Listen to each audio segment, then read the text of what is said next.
There's a new round of frustrations now, Jen, and calls for answers on the news of the Eglinton Crosstown construction project continues without a new date on completion. Yes, despite all the grilling and question period, the Ontario Transportation Minister just couldn't give a date. The latest timeline called for the project to be substantially completed by this past September and open a few months later. Metrolinx has since acknowledged that Crosslinks Transit Solutions, that's the construction consortium it hired to build the line, quote, have fallen behind schedule once again and have been unable to provide a new timeline.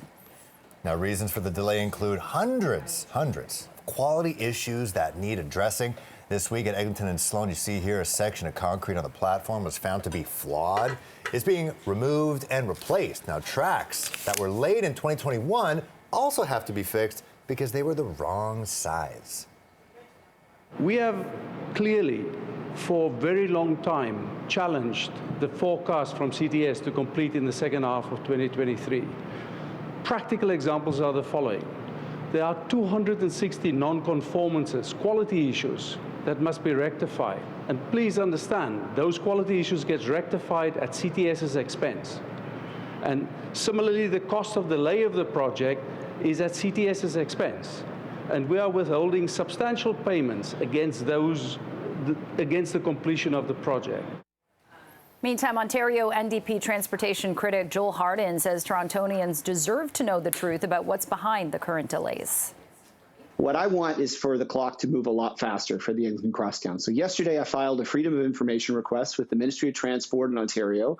I am doing the same with Metrolinx to find any communications whatsoever over the last year with critical deadline information about the Eglinton Crosstown LRT. But frankly, the government could make my life a lot easier and just tell the public right now, these are the deficiencies with the system. Our public inquiry said, Justice Hurrigan, who looked over that inquiry, said the best way to make sure there's public confidence in new transit systems is to tell them what the problems are. The 19-kilometer light rail line was supposed to open in 2020, but was pushed to 2021 and then 2022. The government won't commit to even a ballpark opening date. Mayoral candidate Anthony Furey is promising to sue Metrolinx over delays in building the Eglinton LRT. People of Toronto have been very patient with Metrolinx this past, well, it's been over a decade. And we're expected to repeatedly take these delays. We're expected to repeatedly take these setbacks.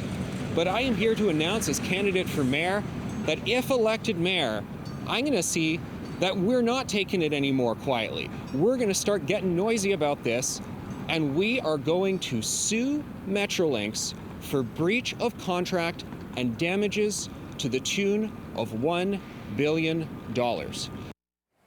Furey says any proceeds from the lawsuit would go to the businesses impacted by the lengthy construction delays.